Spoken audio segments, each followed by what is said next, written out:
Oui, bonjour à tous. Donc, je suis Benjamin Rey, fondateur d'Illini, qui est des entreprises membres d'EdTech Lyon.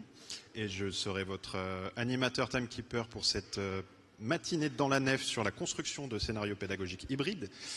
Nous commençons avec notre grand témoin. Elle est spécialiste de l'ingénierie pédagogique. Elle a notamment dirigé le programme Grande École de M Lyon Business School. Elle a rejoint Schema Business School en 2020. Dont elle est aujourd'hui directrice de l'innovation et de la Learner Experience. Bienvenue à Nathalie Hector. Et elle va répondre à la question pendant une quinzaine, une vingtaine de minutes, le numérique dans l'enseignement, pourquoi faire? Merci beaucoup, merci pour l'invitation. Je suis ravie de revenir sur les terres lyonnaises, terre de cœur maintenant. Alors c'est une grande question, hein, le numérique dans l'enseignement, pourquoi faire? Je ne sais pas si je vais réussir à répondre à la question. En tous les cas, c'est de donner un éclairage de l'enseignement supérieur qui est toujours assez intéressant. Parce qu'on se questionne beaucoup, surtout dans les écoles de management, comme on travaille avec beaucoup d'entreprises. On a la chance de pouvoir se poser des questions que d'autres se sont posées avant nous. Parce que le numérique, pourquoi faire dans l'enseignement? Mais il y a eu le numérique dans la santé, il y a eu le numérique dans les transports. Bref, le numérique est partout, il est dans notre vie quotidienne aussi, et donc forcément on voit un peu les impacts et ce que ça peut avoir. Le secteur qui nous intéresse le plus, c'est sans doute celui du retail, commerce.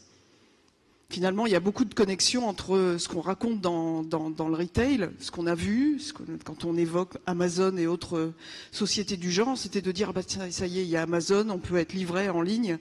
On peut te livrer chez soi, on a le drone futur qui va arriver, et donc du coup les commerces de proximité, les commerces, on n'en a plus besoin.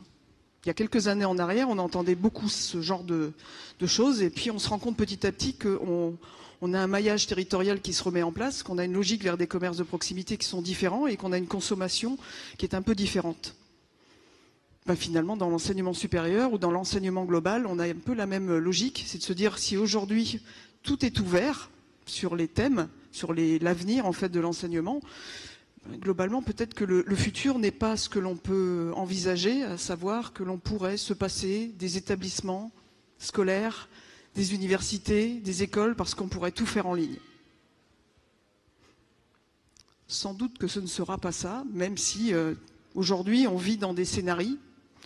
En ce moment, la grande mode, c'est le métavers. Je ne sais pas si certains d'entre vous ont entendu parler de ça. Alors, l'avenir de l'éducation se fera dans le métavers et les écoles n'auront qu'un campus digital et on apprendra ainsi.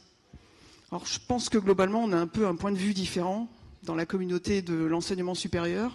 C'est qu'au contraire, on va sans doute revenir sur des logiques de campus qui vont être complètement différents. Des carrefours sociaux, des carrefours qui s'ouvrent sur la cité, sans doute une autre approche d'un campus tel qu'il peut être aujourd'hui. Sans doute il n'aura absolument rien à voir dans 10 ou 15 ans. Mais pour autant, on pense que le rôle du professeur, par exemple, ou des différents intervenants auprès des étudiants, sera toujours un point qui est important. Mais sans doute que l'on aura en fait une espèce de professeur augmenté par la technologie, c'est ce que l'on voit avec vous, notamment sur l'accompagnement que font les EdTech auprès de nos écoles et nos établissements. Et donc c'est aujourd'hui peut-être en démarrage de cette journée de se dire qu'il faut mettre fin à certaines idées reçues qui consistent à considérer que le digital est la solution à tout et que c'est le futur de l'enseignement qui se dessine. Globalement, c'est sans doute l'inverse et c'est vrai que ce thème de l'éducation transcende les siècles les uns après les autres et qu'on voit en fait que finalement une relation entre quelqu'un qui apprend et un professeur, c'est surtout une relation humaine. Revenir à l'essentiel, c'est ça que l'on cherche à défendre dans le cadre du numérique, c'est de se dire que si on a la possibilité d'avoir un appui sur des outils, quels qu'ils soient, qui permettent en fait de valoriser l'engagement de l'étudiant, lui permettent de réussir, de prendre conscience qu'on apprend tous à des rythmes différents, que l'on apprend de manière différente et puis surtout qu'aujourd'hui on est très connecté, on veut se connecter de partout, on veut se connecter de n'importe quel endroit, on veut avoir la possibilité de revenir en arrière sur un certain nombre de sujets quand on n'a pas compris, quand on est en train d'apprendre, et puis on veut aussi une connexion immédiate à l'information.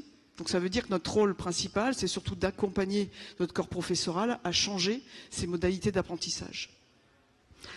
Dans les grands sujets qu'on peut avoir, au-delà de l'avenir sera tout numérique, pour lequel j'ai plutôt une tendance à répondre Non. Le pourquoi faire, c'est aussi de se dire que on n'est pas non plus en train de parler d'éducation en dehors d'une transformation de la société. On s'intéresse beaucoup à la question de l'évolution des mentalités dites de la nouvelle génération, la Z, qui aurait un mode de fonctionnement qui serait différent d'une autre de génération précédente. Oui, ils évoluent juste dans une société qui a beaucoup évolué et dans laquelle, en fait, les attentes et les besoins ne sont plus les mêmes. Je pense qu'il faut aussi qu'on remette le contexte de l'éducation dans un cadre un peu plus large d'une mutation de la société. La postmodernité, pour certains, c'est globalement aussi une transformation très forte de l'environnement, d'apprentissage, une transformation de cette société avec ses habitudes, la transformation à travers une complexité, une capacité à avoir l'information qui est immédiate partout dans le monde. Tous ces sujets-là, en fait, sont en train de complètement transformer nos modes de fonctionnement. Et l'étudiant, au milieu de tout ça, a des exigences ou des attentes qui sont complètement différentes par rapport à nos générations. Et ce qu'on peut voir aussi, c'est que cette mutation-là, elle s'accompagne d'une transformation, sans doute, de l'enseignement. Si avant, on avait besoin d'apprendre un bac plus 2, bac plus 3, bac plus 5, bac plus 8, puis après, on avait un espèce de passeport pour la vie, sans l'obligation de revenir forcément dans une salle de cours un jour, on voit bien que ce monde-là est terminé. Ça, c'est un monde qui est définitivement derrière nous. Nos institutions, la régulation, les diplômes sont encore sur ce modèle-là historique. Et c'est bien, ça permet un peu aussi de différencier les institutions et la qualité des diplômes. Mais pour autant, on voit bien aujourd'hui que dans l'approche par les compétences, on a une approche qui est totalement différente, où il faut avoir un temps pour structurer une méthodologie, apprendre à savoir, apprendre à apprendre. Tous ces sujets-là, en fait, sont plus importants aujourd'hui, et c'est ce que vous faites dans le primaire, le secondaire, et ce qu'on fait aussi quand on accompagne des jeunes en enseignement supérieur. Mais on voit surtout qu'en fait, il y a une grande partie des compétences qui sont techniques, qui sont obsolètes assez rapidement, parce que justement, il y a ce digital qui est au cœur de l'ensemble des secteurs de la société. Et donc, c'est aussi important de pouvoir valoriser tout un tas de transformations au niveau du diplôme et d'aller au-delà de la connaissance ou de la compétence obtenue à la sortie d'un diplôme pour valoriser tout un tas d'expériences qui peuvent être mises à profit pour en faire en sorte qu'une personne se mette à jour en permanence dans l'apprentissage des compétences. Ça, c'est une grande transformation qui va sans doute modifier beaucoup le périmètre des écoles demain. C'est cette structuration du diplôme, un diplôme dit légaux qui se structure, non plus forcément en 8 ans, mais qui peut se structurer sur une quinzaine d'années, 20 ans peut-être pour obtenir un bac plus 5, où on fait des allers-retours entre l'école, l'entreprise, les institutions, la société, les administrations. Et puis petit à petit, on structure des compétences qui vont évoluer avec l'ensemble de cette société.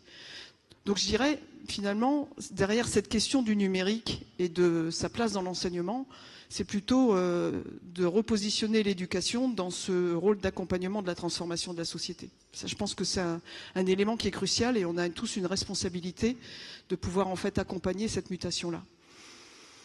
Moralité, s'il y a des scénarios à écrire, ils sont encore totalement tous à structurer, tout simplement parce qu'on est à l'origine d'une grande mutation de l'éducation, oui, mais pas forcément par l'impact immédiat du numérique, mais plutôt parce que ce qu'on a envie de faire.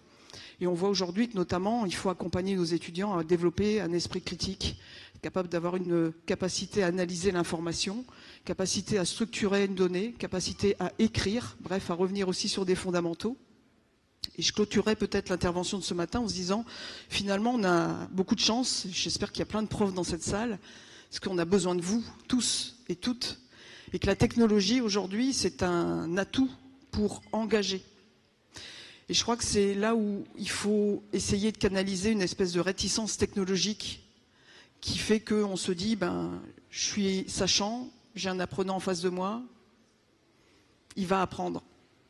Ça ne marche plus comme ça. Ça, c'est véritablement la grande mutation qui s'est opérée ces dernières années.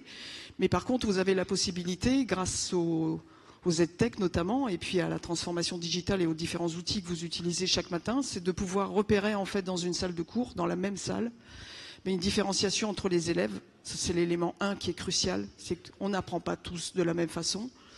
Certains ne vont pas avoir un écosystème parental ou autre qui va leur permettre en fait de développer, maximiser leurs chances dans la salle de cours. Et ça aussi, le numérique aussi est un moyen en fait de garder une connexion en permanence avec le prof, avec l'enseignement. Donc on a aussi un rôle de ce côté-là. Et enfin, je pense aussi que c'est un bon moyen de structurer aussi cet engagement en mettant une dynamique un peu d'avancer par les petits pas, pour faire en sorte que l'étudiant en fait sache ce qu'il apprend. Quête de sens. La quête de sens, elle passe aussi par cette dynamique du numérique qui permet en fait d'embarquer une salle complète.